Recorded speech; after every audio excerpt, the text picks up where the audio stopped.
Hello friends, स्वागत है हमारे यूट्यूब चैनल पे। आज इस वीडियो में एसपीडी पब्लिकेशन का समान हिंदी को देखेंगे, जो कि बिहार पुलिस और इसके साथ ही बिहार दरोगा के लिए महत्वपूर्ण रहने वाला है। इस बुक में डिटेल के साथ ऑब्जेक्टिव क्वेश्चन दिए गए हैं। हिंदी का यह फर्स्ट वीडियो है। मैं इस वीडियो में डिटेल के साथ ही ऑब्जेक्टिव क्वेश्चन को करवाऊंगी। आप लोग कमेंट करके बताइएगा आगे आने वाले वीडियो में ऑब्जेक्टिव क्वेश्चन सिर्फ करवाऊं या फिर डिटेल के साथ। मैं तो यही कहूँगी डिटेल के साथ ही आप लोग ऑब्जेक्टिव क्वेश्चन को लगाया करें, तभी अच्छे ढंग से समझ में आ पाएगी। तो चलिए इसे स्टार्ट करते हैं। इसका लेसन दिया गया है। कौन कौन सा लेसन है? हिंदी भाषा परिचय, भाषा एवं लिपि, वर्ण एवं ध्वनि, शब्द विचार, संज्ञा और उसके भेद। तो चलिए इसे स्टार्ट करते हैं, आप लोग देख लीजिएगा। फर्स्ट नंबर लेसन दिया गया है हिंदी भाषा परिचय। हिंदी भाषा परिचय, उसके बाद इसका ऑब्जेक्टिव क्वेश्चन भी काफ़ी सारे दिए गए हैं। तो फिलहाल इससे स्टार्ट करते हैं डिटेल के साथ। गौर से सुनिएगा। विश्व की लगभग 3000 भाषाओं में से एक है। हिंदी जो है विश्व की 3000 भाषाओं में से एक है। यह भारत के बहुसंख्यक लोगों की भाषा है। इसका प्रारंभ 1000 ईसा पूर्व में हुआ था। यह यूरोपीय परिवार की भाषा है। कौन से परिवार की भाषा है? यूरोपीय परिवार की भाषा है। इसकी आदि जननी किसको माना जाता है? संस्कृत को। इसकी आदि जननी कौन है? तो संस्कृत है। इस भाषा का जन्म वैदिक संस्कृत से हुआ है। इस भाषा का जन्म वैदिक संस्कृत से हुआ है। हिंदी विश्व में चीनी एवं अंग्रेजी के बाद तीसरे नंबर की सबसे बड़ी भाषा है। गौर करिएगा, हिंदी विश्व में चीनी एवं अंग्रेजी के बाद तीसरे नंबर की सबसे बड़ी भाषा है। यह भारत की राजभाषा के रूप में सरकारी कामकाज की भाषा है तथा बहुसंख्यक लोगों की भाषा के रूप में भारत की राष्ट्रभाषा है। क्लियर? और दूसरे नंबर पर बोला जाता है भारत में कौन सी भाषा? बंगाली। नेक्स्ट है हिंदी भाषा की राष्ट्रभाषा 1965 से है। हिंदी भारत की राष्ट्रभाषा कब से है? 1965 से है। 14 सितंबर 1949 को भारतीय संविधान ने हिंदी को भी संघ की राजभाषा के रूप में स्वीकार किया। 14 सितंबर 1949 को भारतीय संविधान ने हिंदी को भी संघ की राजभाषा के रूप में स्वीकार किया। संविधान के अनुच्छेद 343 के अनुसार संघ की राजभाषा हिंदी और लिपि क्या है? देवनागरी है। क्लियर? यहाँ पे गौर करिएगा। हिंदी भारत की राष्ट्रभाषा कब बना था? 1965 ईस्वी में। 14 सितंबर 1949 को भारतीय संविधान ने हिंदी को संघ की राजभाषा के रूप में स्वीकार किया। इस कारण से 14 सितंबर को क्या मनाया जाता है? तो यह मनाया जाता है हिंदी दिवस। राष्ट्रीय हिंदी दिवस कब मनाया जाता है? 14 सितंबर को। नेक्स्ट है संविधान के अनुच्छेद 343 के अनुसार संघ की राजभाषा हिंदी और लिपि क्या है? देवनागरी है। क्लियर? अब आगे दिया गया हिंदी भाषा का क्रम। हिंदी भाषा का क्रम यहाँ पे कुछ खास नहीं है। चलिए आगे बढ़ते हैं। ये तो मैं बता ही देती हूँ। हिंदी को वैदिक संस्कृत से आधुनिक युग की भारतीय भाषाओं तक आने में निम्न 4 चरणों से होकर गुजरना पड़ा। हिंदी को वैदिक संस्कृत से आधुनिक युग की भारतीय भाषाओं तक आने में निम्न 4 चरणों से होकर गुजरना पड़ा। 4 चरण कौन कौन से हैं? तो पहला है वैदिक संस्कृत 500 ईसा पूर्व से 800 ईसा पूर्व तक, जिसमें 4 वेदों की रचना हुई। नेक्स्ट है लौकिक संस्कृत 800 ईसा पूर्व से। लौकिक संस्कृत जिसमें रामायण, महाभारत आदि महाकाव्य लिखे गए। तीसरा है पाली और प्राकृत। लौकिक संस्कृत का परिवर्तन रूप है। इसमें बौद्ध साहित्य भी लिखा गया है। चौथा है अपभ्रंश प्राकृत का परिवर्तन रूप। देश में उस समय गैर सेवी, मराठी, महाराष्ट्र आदि कई रूप प्रचलित हैं। नेक्स्ट है इस विकास क्रम से स्पष्ट है कि द्रविड़ परिवार की तमिल, तेलुगु, मलयालम तथा कन्नड़ को छोड़कर भारत की सभी भाषाओं का विकास अपभ्रंश से हुआ है। इस विकास क्रम से स्पष्ट होता है कि द्रविड़ परिवार के तमिल, तेलुगु, मलयालम तथा कन्नड़ को छोड़कर भारत की सभी भाषाओं का विकास अपभ्रंश से हुआ है। क्लियर? नेक्स्ट है मानक हिंदी। इसको भी देख लेते हैं। मानक हिंदी को परिनिष्ठित हिंदी या स्टैंडर्ड हिंदी भी कहा जाता है। इसका मूल आधार खड़ी बोली है। वास्तव में मानव हिंदी उस हिंदी को कहते हैं जो हिंदी क्षेत्र के नगरों में बोली जाने वाली सामान्य भाषा है। इसी भाषा में हिंदी की पत्र पत्रिकाएं प्रकाशित होती है। यही मानक हिंदी उच्च शिक्षा का माध्यम है तथा यही रेडियो एवं दूरदर्शन के हिंदी कार्यक्रमों की भाषा है। अगर आप लोग को ये सब डिटेल नहीं देखना चाहते हैं तो वीडियो को स्किप करके आगे बढ़ सकते हैं। वस्तुतः मानक हिंदी को ही राजभाषा के रूप में संविधान ने स्वीकृति दी है। जब हम यह कहते हैं हमें दक्षिण भारत में हिंदी का प्रचार प्रसार करना चाहिए, तब हिंदी से हमारा तात्पर्य मानक हिंदी से होता है, न कि अवधी, ब्रज, बघेली या मैथिली से। क्लियर? नेक्स्ट है अब यहाँ पे आप लोग ध्यान दीजिएगा अन्य महत्वपूर्ण तथ्य। हिंदी दिवस 14 सितंबर को मनाया जाता है। जी बिल्कुल, 14 सितंबर को हिंदी दिवस मनाया जाता है। अंतर्राष्ट्रीय मातृभाषा दिवस 21 फरवरी को मनाया जाता है। अंतर्राष्ट्रीय मातृभाषा दिवस कब मनाया जाता है? 21 फरवरी को। भारत में अंग्रेजी को राजभाषा का दर्जा नागालैंड एवं मिजोरम में दिया गया है। भारत में अंग्रेजी को राजभाषा का दर्जा नागालैंड एवं मिजोरम में दिया गया है। केंद्रीय अंग्रेजी एवं हिंदी भाषा संस्थान हैदराबाद में है। केंद्रीय अंग्रेजी एवं हिंदी भाषा संस्थान कहाँ है? हैदराबाद में। प्रथम हिंदी सम्मेलन 1975 ईस्वी में नागपुर में हुआ था। प्रथम हिंदी सम्मेलन कहाँ हुआ था? 1975 ईस्वी में नागपुर में। यह सब मोस्ट इंपॉर्टेंट फैक्ट है। नेक्स्ट है, हिंदी को राष्ट्रभाषा बनाने का विचार सर्वप्रथम बंगाल में उदित हुआ। हिंदी को राष्ट्रभाषा बनाने का विचार सर्वप्रथम कहाँ उदित हुआ था? तो बंगाल में। क्लियर। नेक्स्ट है, यहाँ पे 3 पॉइंट ध्यान रखिएगा। 14 सितंबर को हिंदी दिवस, 21 फरवरी को अंतर्राष्ट्रीय मातृभाषा दिवस, अंग्रेजी को राजभाषा का दर्जा नागालैंड और मिजोरम में, केंद्रीय अंग्रेजी एवं हिंदी भाषा संस्थान कहाँ है? हो जाएगा हैदराबाद। प्रथम हिंदी सम्मेलन 1975 कहाँ? नागपुर। हिंदी को राष्ट्रभाषा बनाने का विचार सर्वप्रथम कहाँ उदित हुआ था? तो बंगाल में। ये सब मोस्ट इंपॉर्टेंट फैक्ट था। चलिए नेक्स्ट बढ़ते हैं। हिंदी में आंसू लिपि के जन्मदाता राधेलाल द्विवेदी हैं। हिंदी में आंसू लिपि के जन्मदाता राधेलाल द्विवेदी हैं। हिंदी का प्रथम बड़ा महाकाव्य कौन सा था? तो पद्मावत था। हिंदी का प्रथम महाकाव्य पद्मावत है। संसार का सबसे बड़ा महाकाव्य कौन सा है? संसार का सबसे बड़ा महाकाव्य महाभारत है। विश्व का आदि महाकाव्य रामायण को तथा आदि कवि वाल्मीकि को माना जाता है। विश्व का आदि महाकाव्य रामायण को माना जाता है और आदि कवि किसे माना जाता है? वाल्मीकि को, जिन्होंने रामायण की रचना की थी। नेक्स्ट है, भारत के प्रथम राष्ट्रकवि कौन थे? तो मैथिली शरण गुप्त हैं। भारत के प्रथम राष्ट्रकवि मैथिली शरण गुप्त हैं। हिंदी विषय पर प्रथम ज्ञानपीठ पुरस्कार पाने वाले भारतीय सुमित्रा नंदन पंत थे। हिंदी विषय पर प्रथम ज्ञानपीठ पुरस्कार पाने वाले भारतीय सुमित्रा नंदन पंत थे। नेक्स्ट है, आधुनिक युग की मीरा महादेवी वर्मा को कहा जाता है। मोस्ट इंपॉर्टेंट, यह प्रैक्टिस सेट में आ चुका है। आधुनिक युग की मीरा किसे कहा जाता है? महादेवी वर्मा को कहा जाता है। नेक्स्ट है, हिंदी साहित्य में सुकुमार कवि के नाम से सुमित्रा नंदन पंत जाने जाते हैं। हिंदी साहित्य में सुकुमार कवि के रूप में किसे जाना जाता है? सुमित्रा नंदन पंत। नेक्स्ट है, आधुनिक युग का तुलसी मैथिली शरण गुप्त को कहा जाता है।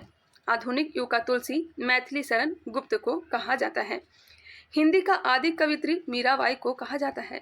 हिंदी का आदि कवित्री मीराबाई को कहा जाता है। चलिए, ये डिटेल दिया गया था जिसे मैंने करवा दिया। अब यहाँ से ऑब्जेक्टिव क्वेश्चन इससे संबंधित देखने को मिलेंगे, तो इसे भी स्टार्ट करते हैं। ऑब्जेक्टिव क्वेश्चन जो है 57 दिए गए हैं, तो चलिए स्टार्ट करते हैं। फर्स्ट नंबर क्वेश्चन देखते हैं। हिंदी दिवस मनाया जाता है 8 अक्टूबर को, 8 मार्च को, 14 दिसंबर को, 14 सितंबर को। अभी हमने बताया 14 सितंबर। आधुनिक युग की मीरा किसे कहा जाता है? बताइएगा, आधुनिक युग की मीरा किसे कहा जाता है? महादेवी वर्मा को। हिंदी साहित्य का आलोचनात्मक इतिहास किसका लिखा है? हिंदी साहित्य का आलोचनात्मक इतिहास किसका लिखा है? यह लिखा हुआ है डॉक्टर राम कुमार वर्मा का। डॉक्टर राम कुमार वर्मा का। राम बोला बचपन में किसका नाम था? राम बोला बचपन में किसका नाम था? राम बोला बचपन में किसका नाम था? तुलसीदास का। Option number B. तुलसीदास का जन्म कब हुआ था? तुलसीदास का जन्म कब हुआ था?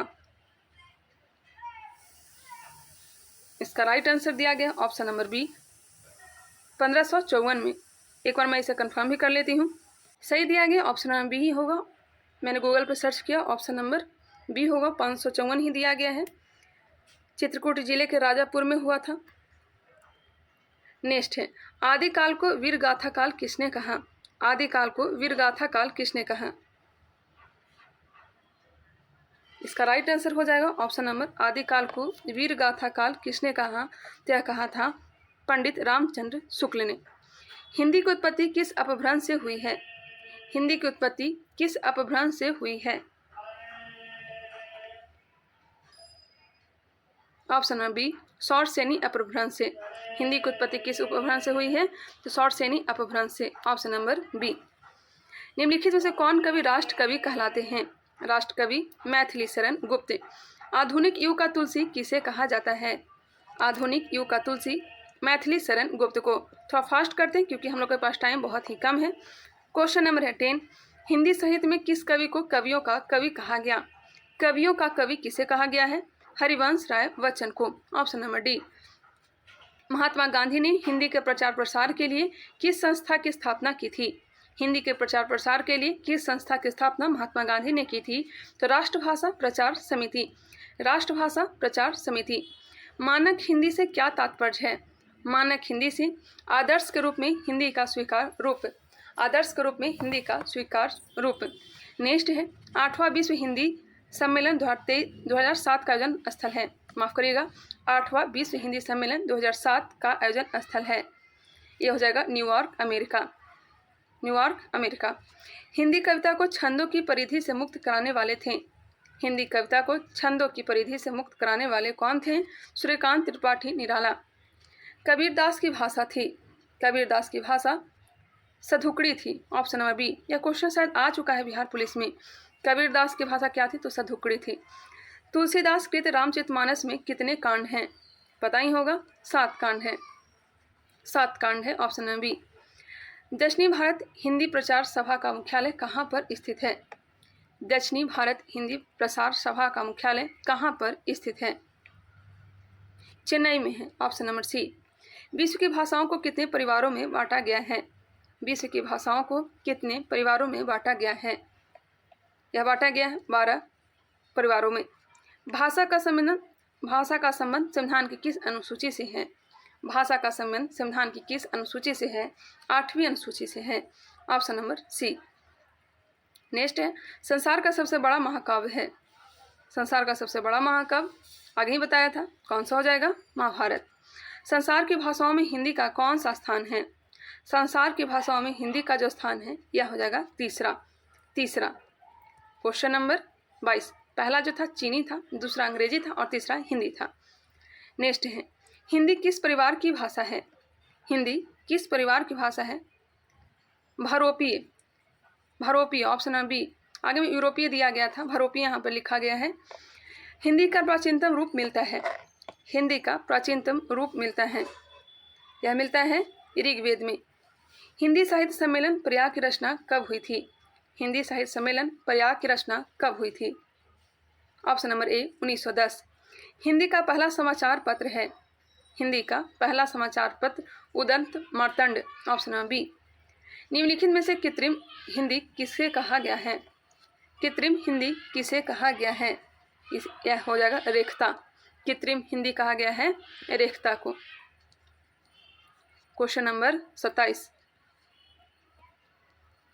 निम्नलिखित भाषाओं में से हिंदी की एक शैली किसे कहा जाता है? निम्नलिखित भाषाओं में से हिंदी की एक शैली किसे कहा जाता है? ऑप्शन नंबर डी उर्दू को। संस्कृत भाषा का प्राचीनतम रूप कहाँ दृष्टव्य होता है, कहाँ दिखाई देता है? संस्कृत भाषा का प्राचीनतम रूप जो हो जाएगा ऑप्शन नंबर ए ऋग्वेद में। भारतवर्ष में हिंदी को आप किस वर्ग में रखेंगे? भारतवर्ष में हिंदी को आप किस वर्ग में रखेंगे? यह रखेंगे राष्ट्रभाषा में। Option number B. संविधान की 8वीं अनुसूची में उल्लेखित भारतीय भाषाओं की संख्या कितनी है? 8वीं अनुसूची में टोटल 22 भाषा है, जिसमें इंग्लिश और राजस्थानी को ध्यान रखिएगा यह नहीं है। यही 2 खास करके क्वेश्चन पूछा जाता है। देवभाषा कौन सी भाषा है? देवभाषा कौन सी भाषा को कहते हैं? संस्कृत को। प्राकृत से। ऑप्शन नंबर हिंदी भाषा का जन्म हुआ था वैदिक संस्कृत से। 32 का ऑप्शन नंबर डी होना चाहिए, वैदिक संस्कृत से। नेक्स्ट क्वेश्चन है क्वेश्चन नंबर 33। हिंदी कौन सी भाषा का शब्द है? हिंदी कौन सी भाषा का शब्द है? तो हो जाएगा फारसी। बिल्कुल राइट आंसर फारसी होगा। नेक्स्ट है पंजाबी भाषा का जन्म किस अपभ्रंश से हुआ है? पंजाबी भाषा का जन्म किस अपभ्रंश से हुआ है? पैसाची अपभ्रंश से, पैसाची अपभ्रंश से। Question number 35। रामचरित की भाषा है, रामचरित की भाषा है अवधी है। ऑप्शन नंबर बी अवधी। जायसी का पद्मावत की भाषा है, जायसी ने पद्मावत की रचना की थी, उनकी भाषा कैसी है? ऑप्शन नंबर डी अवधी। बघेली किसकी बोली है? बघेली किसकी बोली है? बताइएगा बघेली किसकी बोली है? पूर्वी हिंदी। ऑप्शन नंबर सी। विभाषा किसे कहते हैं? विभाषा किसे कहते हैं? हिंदी क्षेत्र की प्रमुख बोलियों को, विभाषा हिंदी क्षेत्र की प्रमुख बोलियों को कहते हैं। खड़ी बोली का प्रयोग सबसे पहले किस पुस्तक में हुआ? खड़ी बोली का प्रयोग सबसे पहले किस पुस्तक में हुआ? प्रेम सागर पुस्तक में। Option number D. किस तिथि को हिंदी को राजभाषा बनाने का निर्णय लिया गया? राजभाषा बनाने का निर्णय लिया गया। आगे हमने बताया था 14 सितंबर 1949 को भाषाई आधार पर सर्वप्रथम किस राज्य का गठन हुआ? भाषाई आधार पर सर्वप्रथम किस राज्य का? आंध्र प्रदेश का। Option number D. भाषा के आधार पर भारतीय राज्यों की पुनर्संरचना की गई थी 1956 ईस्वी में। भाषा के आधार पर भारतीय राज्यों की पुनर्संरचना की गई थी 1956 ईस्वी में। तुलसीकृत विनय पत्रिका की भाषा कैसी है? विनय पत्रिका की रचना तुलसीदास ने की थी।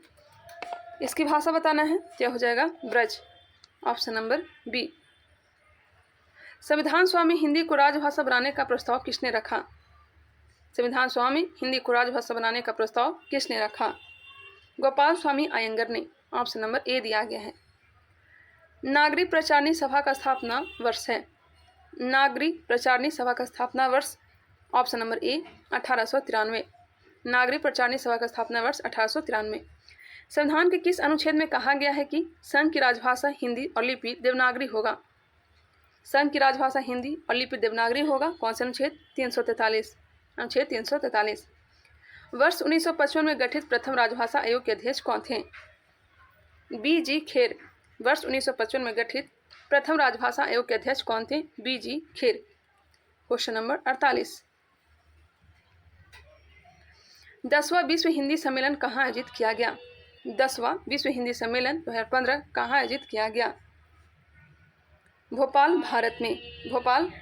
भारतवर्ष के लिए हिंदी भाषा का नाम सबसे पहले किसने सुझाया? भारतवर्ष के लिए हिंदी भाषा का नाम सबसे पहले किसने सुझाया था? तो हो जाएगा मदन मोहन मालवीय। मदन मोहन मालवीय। ऑप्शन के अकॉर्डिंग डी हो जाएगा। हिंदी को राष्ट्रभाषा बनाने का बात दयानंद सरस्वती ने भी कहा था। काशी नगरी प्रचारणी सभा के संस्थापकों में से कौन नहीं है? काशी नगरी प्रचारणी सभा के संस्थापकों में कौन नहीं है? बाबू श्याम सुंदर दास हैं, शिव कुमार सिंह भी हैं, राम नारायण मिश्र भी, जबकि रामचंद्र शुक्ल नहीं है। Option number D. 10वां विश्व हिंदी सम्मेलन किस शहर में आयोजित किया गया? 10वां विश्व हिंदी सम्मेलन किस शहर में? अभी बताया, भोपाल में। 10वां विश्व हिंदी सम्मेलन भोपाल में। 10वां विश्व हिंदी सम्मेलन Bhopal. Option number B. Hindi साहित्य को कितने कालखंडों में विभक्त किया गया है? हिंदी साहित्य को कितने कालखंडों में विभक्त किया गया है? 4 खंडों में। आगे हमने बताया था। हिंदी के अतिरिक्त कौन सी भाषा देवनागरी लिपि में लिखी जाती है? कौन सी भाषा देवनागरी लिपि में लिखी जाती है? क्या लिखी जाती है? नेपाली। हिंदी के अतिरिक्त नेपाली जो है देवनागरी लिपि में लिखी जाती है। हिंदी भाषा राज्य के अंतर्गत कौन सा राज्य नहीं है? उत्तर प्रदेश में हिंदी, बिहार में, झारखंड में, जबकि महाराष्ट्र में हिंदी नहीं मराठी बोली जाती है। Option number D. विश्व हिंदी दिवस कब मनाया जाता है? हिंदी दिवस, राष्ट्रीय हिंदी दिवस 14 सितंबर को मनाया जाता है। विश्व हिंदी दिवस कब मनाया जाता है? 10 जनवरी को। 10 जनवरी को। 12वां विश्व हिंदी सम्मेलन 2023 कहाँ आयोजित किया गया? 10वां तो भोपाल, 12वां का आयोजन कहाँ किया गया था? तो फिजी में। 12वां विश्व हिंदी सम्मेलन 2023 कहाँ? फिजी में। 11वां विश्व हिंदी सम्मेलन 2018 कहाँ आयोजित किया गया? 10वां भोपाल, 11वां पूछा गया है, तो हो जाएगा पोर्ट लुइस, मॉरिशस। 10वां भोपाल में, 11वां पोर्ट लुइस, मॉरिशस में, और 12वां फिजी में। क्लियर? यहाँ भी इसका आंसर दिया गया था। चलिए मिलते हैं नेक्स्ट वीडियो में, तब तक के लिए धन्यवाद। नेक्स्ट टॉपिक जो है मैं आप लोग बताती हूँ भाषा एवं लिपि, जिसे अगले वीडियो में कंप्लीट करेंगे। आई होप यह क्लास आप लोग को पसंद आया होगा। आप लोग कमेंट करके बताइएगा मैं आप लोग को डिटेल करवाऊँ या फिर नहीं, या फिर सिर्फ ऑब्जेक्टिव क्वेश्चन करवाऊँ। अगर डिटेल नहीं देखने का मन होगा किसी को तो आप लोग फास्ट करके देख लीजिएगा, आगे बढ़ जाइएगा, ऑब्जेक्टिव क्वेश्चन को ही देख लीजिएगा। मिलते हैं नेक्स्ट वीडियो में, फिर से आप लोग को धन्यवाद।